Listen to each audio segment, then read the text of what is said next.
Bismillahirrahmanirrahim. Assalamualaikum warahmatullahi wabarakatuh. Saya Muhammad Rizky Aulia Sibuan dengan NIM 20050360005. Di sini saya akan menjelaskan materi mata kuliah industri kreatif dari bab 1 sampai bab 12. Yang pertama yaitu bab 1 yang judulnya modal dasar dan aktor penggerak ekonomi kreatif. Pengertian dari ekonomi kreatif ialah ekonomi gelombang keempat yang mana kelanjutan dari ekonomi gelombang ketiga dengan orientasi pada kreativitas, budaya, serta warisan budaya dan lingkungan. Terdapat pergeseran orientasi gelombang ekonomi dalam sejarah manusia, dimulai dari perubahan era pertanian ke era industrialisasi. Setelah itu, terbentuk era informasi yang diikuti dengan penemuan-penemuan bidang teknologi informasi. Pergeseran gelombang ini telah membawa peradaban yang baru dan semakin berkembang bagi manusia. Yang kedua, modal dasar ekonomi kreatif. Perkembangan ekonomi kreatif sangat bergantung pada berbagai faktor dan komponen, seperti faktor modal, komponen inti, komponen pendukung, faktor penggerak, dan faktor pendorong. Berdasarkan hasil survei dan penelitian pada usaha kecil dan koperasi di Kabupaten dan Kota Bandung tahun 1991, serta survei dan penelitian usaha kecil dan menengah unggulan di Kabupaten di Kota Bandung tahun 1999, diperoleh suatu kesimpulan yang hampir sama bahwa perusahaan-perusahaan kecil dan menengah pada umumnya kekurangan modal yang sangat diperlukan untuk pengembangan usaha. Ketiga, bagaimana aktor penggerak ekonomi kreatif? Terdapat 4 faktor utama yang diharapkan dapat menggerakkan ekonomi kreatif, yaitu kreativitas, ide, ilmu pengetahuan, dan teknologi dalam pengembangan ekonomi kreatif. Selanjutnya, bab 2 dengan judul keterkaitan industri kreatif. Yang pertama, apa pengertian industri kreatif? Industri kreatif adalah proses penciptaan, kreativitas, dan ide dari seseorang atau kelompok orang yang dapat menghasilkan sebuah karya tanpa mengeksploitasi sumber daya alam serta dapat dijadikan produk ekonomi yang menghasilkan. Kedua, keunggulan industri kreatif. Keunggulan industri kreatif itu ada 3, yaitu munculnya bisnis startup, kedua percepatan inovasi, dan ketiga bisnis menjadi lebih kompetitif. Kesimpulan dari bab 2 ini yaitu bahwa industri kreatif adalah sumber daya insan Indonesia. Keunikan industri kreatif yang menjadi hasil hampir seluruh sektor industri yang terdapat dalam industri kreatif adalah peran sentral sumber daya insani dibandingkan faktor-faktor produksi lainnya. Untuk itu, pengembangan industri kreatif Indonesia yang kompetitif harusnya dilandasi oleh pengembangan potensi kreatifnya, sehingga mereka terlatih dan terberdayakan untuk menumbuh kembangkan pengetahuan dan kreativitas. Pengetahuan dan kreativitas inilah yang menjadi faktor produksi utama di dalam industri kreatif. Dan untuk bab ketiga dengan judul sumber daya ekonomi kreatif. Pengertian dari sumber daya ekonomi kreatif adalah sebuah konsep bidang perekonomian di era ekonomi yang baru dengan mengutamakan kreativitas dari informal.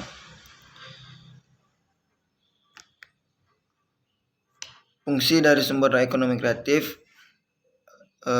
yang berbasis budaya lokal adalah menjaga dan mencegah adanya eksploitasi budaya itu sendiri, yang diharapkan dapat mewujudkan daya tahan yang diimplementasikan melalui pandangan hidup, pengetahuan, dan berbagai strategi kehidupan berupa aktivitas yang dilakukan oleh masyarakat lokal untuk menjawab berbagai masalah dalam memenuhi kebutuhan hidup sekaligus memelihara kebudayaan.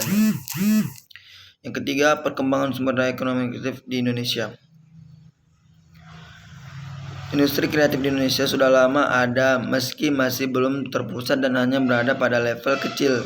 Selain itu juga tersebar mengikut daerah masing-masing. Maka untuk membangun perkembangannya pada 2006 silam, Presiden Susilo Bambang Yudhoyono berinisiatif untuk mengembangkan sektor ekonomi kreatif bagi skala nasional dan merangkul banyak pihak yang berhubungan dengan sektor ini. Bab keempat dengan judul Kondisi dan Faktor Pembentukan Karakter. Pengertian dari kreativitas. Kreativitas adalah merupakan kemampuan dalam berpikir tingkat tinggi yang mengimplikasikan terjadinya eskalasi dan kemampuan berpikir yang ditandai oleh suksesi, diskontinuitas, diferensiasi, dan integrasi antara tahap perkembangan.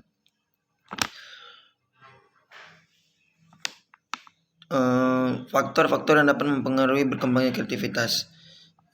Menurut Utami, berkembangan kreativitas dipengaruhi oleh dua faktor, yaitu faktor internal, yaitu faktor yang berasal dari atau terdapat pada diri individu yang bersangkutan. Kedua, faktor eksternal, yaitu faktor berasal dari luar individu yang bersangkutan. Faktor yang dapat mendorong wujudnya kreativitas dan individu diantaranya dorongan dalam diri sendiri dan dorongan dari lingkungan. Pengertian inovasi. Menurut Drucker, dalam Makmur dan Tahir, inovasi adalah alat spesifik bagi perusahaan di mana dengan inovasi dapat mengeksplorasi atau memanfaatkan perubahan yang terjadi sebagai sebuah kesempatan untuk menjalankan suatu bisnis yang berbeda. Adapun perbedaan inovatif dan kreatif, yaitu pertama, kreatif memiliki daya cipta atau berdaya cipta, sedangkan inovatif berdaya perubahan. Yang kedua, kreatif menciptakan sesuatu yang berbeda dari yang lain, sedangkan inovatif menciptakan sesuatu yang belum ada menjadi ada. Yang ketiga, kreatif menghasilkan gagasan, sedangkan inovatif membawa gagasan ini ke kehidupan. Yang keempat, kreatif berhubungan dengan pengalaman, sedangkan inovatif berhubungan dengan sebuah pengamatan. Contoh dari ide kreatif, seseorang yang menghasilkan produk air putih dengan kemasan plastik yang berbeda atau tutup tumpah. Sedangkan contoh dari inovasi, almarhum Tirto Utomo memperkenalkan air putih dalam kemasan plastik yang diberi merek Aqua. Bab 5 dengan judul Manajemen Kreativitas serta Mengelola Ide dan Gagasan. Pengertian manajemen kreativitas. Menurut Bob Geldof, manajemen kreativitas menyangkut pengetahuan tentang pertama, bagaimana menggali sifat-sifat yang tidak menyamai atau menandingi dari ide-ide. Kedua, bagaimana menyatakan hak kekayaan intelektual dan membuat ide-ide yang dimilikinya sebagai produk yang memiliki kesamaan. Dua sisi keputusan itu merupakan hal yang pokok dari proses manajemen. Yang kedua, pengertian ekonomi imajinatif. Ekonomi imajinatif ekonomi yang membahas bagaimana mengelola ide dan membuat keuntungan atau profit.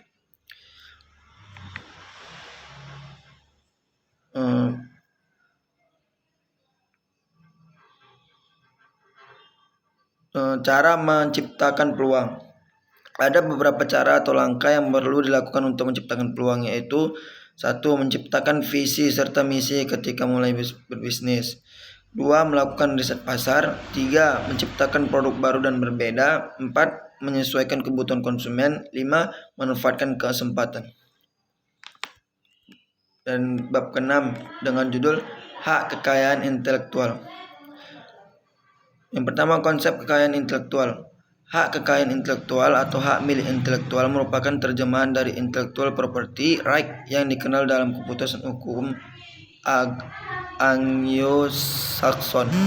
Konsep HKI yaitu pertama, hak milik hasil pemikiran atau intelektual melekat pada pemiliknya, bersifat tetap dan eksklusif. Yang kedua, hak yang diperoleh pihak lain atas izin dari pemilik hal ini bersifat sementara. Misalnya, hak untuk mengumumkan, memperbanyak menggunakan produk tertentu, ataupun hak menghasilkan produk tertentu.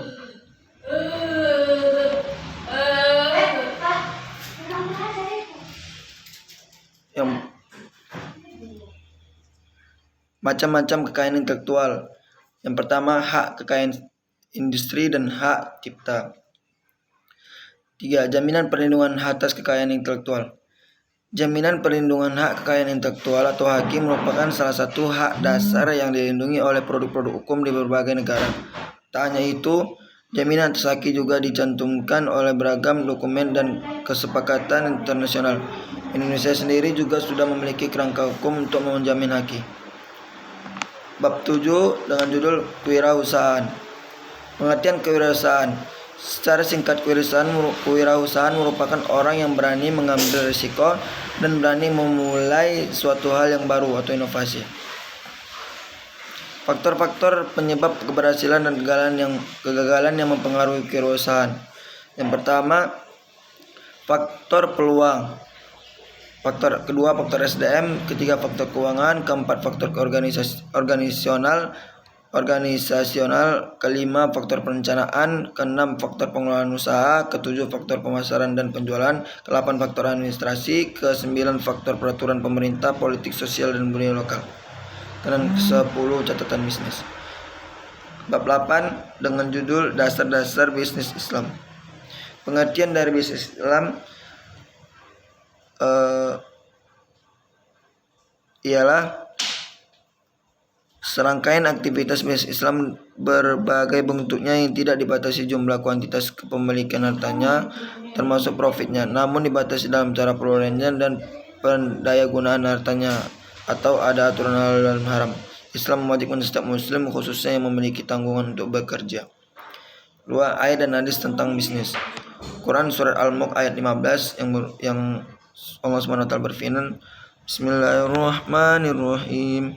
Huwallazi ja'ala lakumul arda dhalulan famshu fi manakibiha wa kulu min rizqihi wa ilaihin nusyur, yang artinya dialah yang menjadikan bumi untuk kamu yang mudah dijelajahi, maka jelajahilah di segala penjurunya dan makanlah sebagian dari rezekinya, dan hanya kepadanya lah kamu kembali setelah dibangkitkan.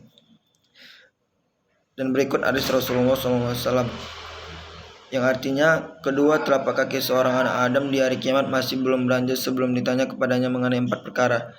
Tentang umurnya, apa yang dilakukannya, tentang masa mudanya, apa yang dilakukannya, tentang hartanya, dari mana dia peroleh dan untuk apa dia belanjakan, dan tentang ilmunya, apa yang dia kerjakan dengan ilmunya. Hadis riwayat Ahmad.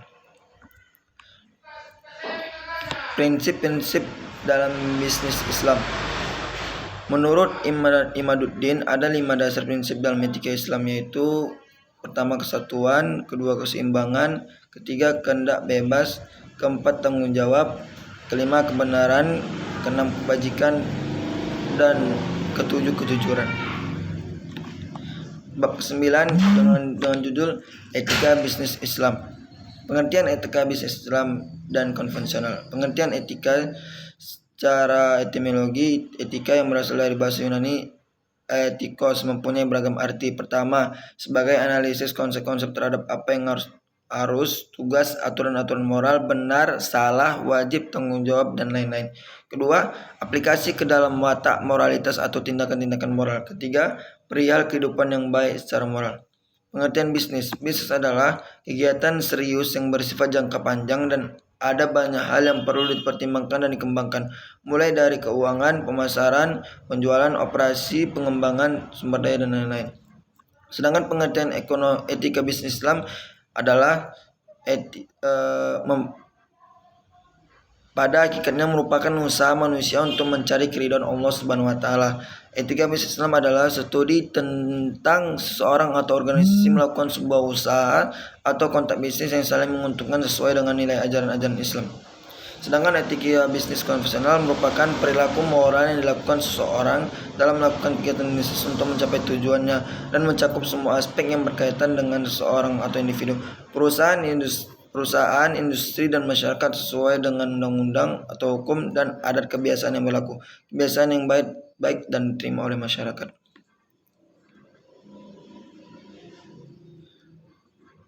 Bab 10 dengan judul Manajemen dan dalam bisnis Islam. Pengertian manajemen dalam bisnis Islam merupakan sebuah usaha yang dilakukan oleh seseorang dengan melakukan tahap-tahap manajemen seperti perencanaan, pengorganisasian, dan lain-lain. Berdasarkan ketentuan Islam di mana seorang bisa melakukan manajemen dalam usahanya tanpa melanggar aturan Islam. Adapun landasan pokok manajemen bisnis Islam terlandaskan dari 3 hal, yaitu akidah dan iman, kedua syariah, dan ketiga akhlak. Bab 11 dengan judul organisasi bisnis menurut Islam. Pengertian organisasi bisnis Islam adalah keseluruhan koordinasi antar subsistem yang saling berhubungan dalam rangka mencapai tujuan usaha yang didasari aturan syariah. Tujuan dari organisasi bisnis Islam yaitu pertama untuk memperoleh keuntungan dari kegiatan bisnis, kedua untuk menciptakan barang atau jasa yang dibutuhkan masyarakat, ketiga untuk mencapai kesejahteraan pemilik faktor produksi di masyarakat, keempat untuk menciptakan lapangan pekerjaan bagi masyarakat, kelima untuk menunjukkan eksistensi suatu perusahaan dalam jangka panjang, keenam untuk menunjukkan prestis dan prestasi, ketujuh untuk meningkatkan kemajuan dan pertumbuhan ekonomi masyarakat secara umum. Dan ada beberapa pula fungsi lain dari organisasi bisnis sebagai berikut. Pertama, firm utility, yaitu fungsi produksi di mana sebuah bisnis menghasilkan barang atau jasa yang dibutuhkan oleh masyarakat. Kedua, place utility, yaitu fungsi distribusi di mana sebuah bisnis menyalurkan barang atau jasa ke lokasi terdekat yang dapat dijangkau oleh konsumen. Ketiga, possessive utility, yaitu fungsi penjualan dalam bisnis. Keempat, time utility, yaitu fungsi penyimpanan dan pemasaran.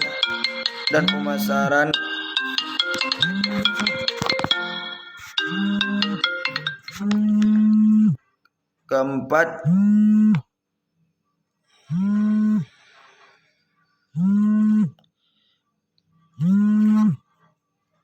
time utility, yaitu fungsi penyimpanan dan pemasaran dalam bisnis di mana barang pada saat itu kurang bermanfaat untuk nantinya dapat dikeluarkan pada saat barang tersebut menjadi lebih bermanfaat. Bab ke-12 dengan judul marketing dalam Islam. Pengertian marketing atau pemasaran Islam menurut Bukhari, Alma, dan Donu Junipensam, pemasaran Islami adalah sebuah disiplin bisnis strategis yang mengarahkan proses penciptaan, penawaran, dan perubahan value dari inisiator kepada